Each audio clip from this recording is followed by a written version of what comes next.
تاریخ میں جب بھی ہم فاتحین کا ذکر سنتے ہیں تو ذہن میں تلوار، طاقت اور خونریزی آتی ہے نا؟ لیکن کیا ہو اگر کوئی تاریخ کی سب سے بڑی فتوحات میں سے ایک بغیر خون کا ایک قطرہ بہائے حاصل کر لے؟ جی ہاں، آج ہم بات کر رہے ہیں 630 عیسوی کے فتح مکہ کی۔ یہ وہ کہانی ہے جس کی بنیاد تلوار پر نہیں بلکہ رحمت اور کردار کی عظمت پر رکھی گئی تھی۔ تو پھر وہی سوال کہ ایک فاتح اپنی شکست خوردہ دشمن قوم کے ساتھ آخر کرتا کیا ہے؟ تاریخ اٹھا کر دیکھیں تو جواب ملتا ہے انتقام، خونریزی، تباہی۔ لیکن جیسا کہ میں نے کہا، فتح مکہ کی کہانی اس سوچ کو، اس پوری روایت کو جڑ سے اکھاڑ پھینکتی ہے۔ اچھا، تو یہ سب شروع کیسے ہوا؟ آخر اتنی بڑی فوج کو مکہ کی طرف پیش قدمی کی ضرورت کیوں پیش آئی؟ اس کی وجہ تھی ایک ٹوٹا ہوا وعدہ، ایک امن معاہدہ جسے توڑ دیا گیا تھا۔ دیکھیں، بات شروع ہوتی ہے صلح حدیبیہ سے۔ یہ مکہ اور مدینہ کے درمیان ایک امن کا معاہدہ تھا۔ سب ٹھیک چل رہا تھا، لیکن یہ امن زیادہ دیر تک قائم نہیں رہ سکا۔ ہوا یہ کہ قریش کے اتحادی قبیلے بنو بکر نے مسلمانوں کے اتحادی قبیلے بنو خزاں پر حملہ کر دیا۔ صاف صاف معاہدے کی خلاف ورزی تھی۔ جب یہ مظلوم قبیلہ مدد کے لیے مدینہ پہنچا تو نبی اکرم صلی اللہ علیہ وسلم نے ان کی حفاظت کا وعدہ کیا، اور بس اسی وعدہ خلافی کے ساتھ تصادم ناگزیر ہو چکا تھا۔ تو اب جواب دینے کا وقت آ گیا تھا، لیکن یہ جواب کسی روایتی جنگ کی طرح نہیں دیا جانا تھا۔ اس کا انداز بالکل مختلف ہونے والا تھا۔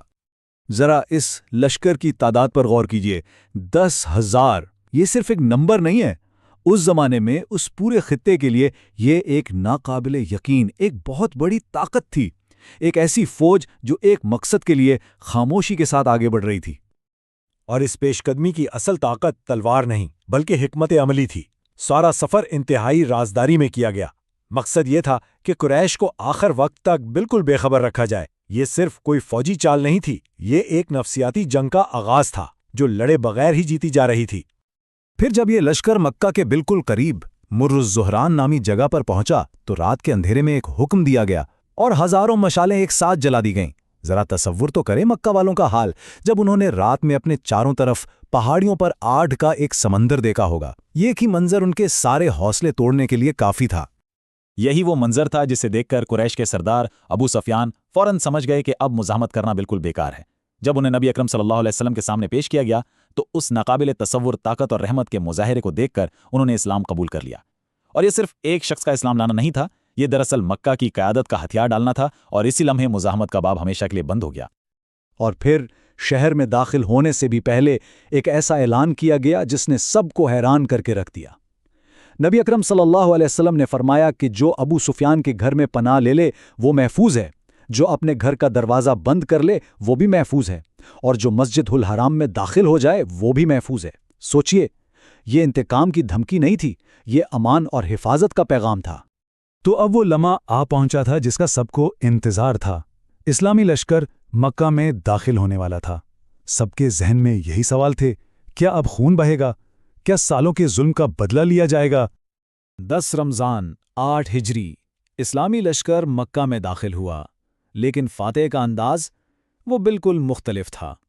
نبی اکرم صلی اللہ علیہ وآلہ وسلم اپنی اونٹنی پر سوار تھے، اور اللہ کے شکر اور عاجزی کی وجہ سے ان کا سر مبارک جھکا ہوا تھا۔ یہ منظر کسی مغرور فاتح کا نہیں بلکہ اللہ کے ایک شکر گزار بندے کا تھا۔ یاد رہے، سامنے وہی لوگ کھڑے تھے جنہوں نے سالوں تک مسلمانوں پر ظلم کے پہاڑ توڑے تھے، انہیں اپنے گھروں سے بے دخل کیا تھا، ان کے خلاف جنگیں لڑی تھیں۔ ہر کوئی بدلے کی توقع کر رہا تھا، لیکن اعلان ہوا کہ آج کا دن یوم رحمت ہے، انتقام کا دن نہیں۔ اور پھر وہ لمحہ آیا جب سب کی سانسیں تھم گئیں۔ مکہ کے وہ تمام لوگ جنہوں نے برسوں دشمنی نبھائی تھی، خوف سے کانپتے ہوئے اپنے انجام کا انتظار کر رہے تھے۔ تب نبی اکرم صلی اللہ علیہ وسلم نے تاریخ کے وہ سنہرے الفاظ کہے جو آج بھی گونجتے ہیں، جاؤ تم سب آزاد ہو، آج تم پر کوئی ملامت نہیں۔ یہ معافی کی وہ عظیم مثال ہے جس کی نظیر تاریخ میں ملنا تقریباً ناممکن ہے۔ شہر پرامن طریقے سے فتح ہو گیا۔ اب وقت تھا اس شہر کے دل یعنی خانہ کعبہ کو اس کی اصل روح کی طرف لوٹانے کا۔ اس وقت خانہ کعبہ جسے اللہ کی عبادت کے لیے بنایا گیا تھا، شرک کا سب سے بڑا مرکز بن چکا تھا۔ اس کے اندر اور باہر تقریباً 360 بت رکھے ہوئے تھے، ہر قبیلے کا اپنا الگ بت، اپنا الگ خدا۔ نبی اکرم صلی اللہ علیہ وآلہ وسلم خانہ کعبہ میں داخل ہوئے اور اپنی چھڑی سے ایک ایک بت کو ٹھوکر مار کر گراتے گئے، اور ساتھ ہی قرآن کی یہ آیت تلاوت فرماتے رہے، حق آ گیا اور باطل مٹ گیا، بے شک باطل تو مٹنے ہی کے لیے ہے۔ ہر ایک ضرب کے ساتھ شرک کا ایک نشان زمین پر گر رہا تھا اور توحید کا یہ مرکز اپنی اصلی حالت میں واپس آ رہا تھا۔ تو آخر میں سوال یہ ہے کہ اس پوری فتح کا اصل پیغام کیا ہے؟ وہ کیا چیز ہے جو اسے تاریخ کی باقی تمام جنگوں اور فتوحات سے بالکل الگ کرتی ہے؟ دیکھیے، یہ واقعہ ہمیں دو طرح کی فتوحات کا فرق بتاتا ہے۔ ایک ہوتی ہے تلوار کی فتح، جو طاقت، خون ریزی اور انتقام سے حاصل کی جاتی ہے، اور دوسری ہوتی ہے کردار کی فتح، جو انصاف، رحم دلی اور معافی سے دلوں کو جیت لیتی ہے۔ فتح مکہ دراصل طاقت پر کردار کی اور انتقام پر معافی کی ایک لازوال فتح تھی۔ اور اس فتح کے اثرات بہت گہرے تھے۔ مکہ، جو کل تک اسلام کی مخالفت کا گڑھ تھا، اب اسلام کا مرکز بن گیا۔ یہیں سے اسلام پورے جزیرہ نمائے عرب میں تیزی سے پھیلا۔ لیکن اس سب سے بڑھ کر اس کا سب سے بڑا ورثہ یہ پیغام ہے کہ اصل طاقت ہتھیاروں میں نہیں، بلکہ کردار کی بلندی اور دلوں کو جیتنے میں ہے۔ تو آئیے اسی سوال پر اس بات کو ختم کرتے ہیں۔ کیا پوری انسانی تاریخ میں فتح کے موقع پر رحم اور معافی کی اس سے بڑی کوئی اور مثال ملتی ہے، جہاں ایک فاتح نے اپنے بدترین دشمنوں کو، جنہوں نے اس پر 20 سال ظلم کیا ہو، ایک لمحے میں یوں معاف کر دیا ہو؟ شاید اسی سوال کے جواب میں اس واقعے کی اصل عظمت پوشیدہ ہے۔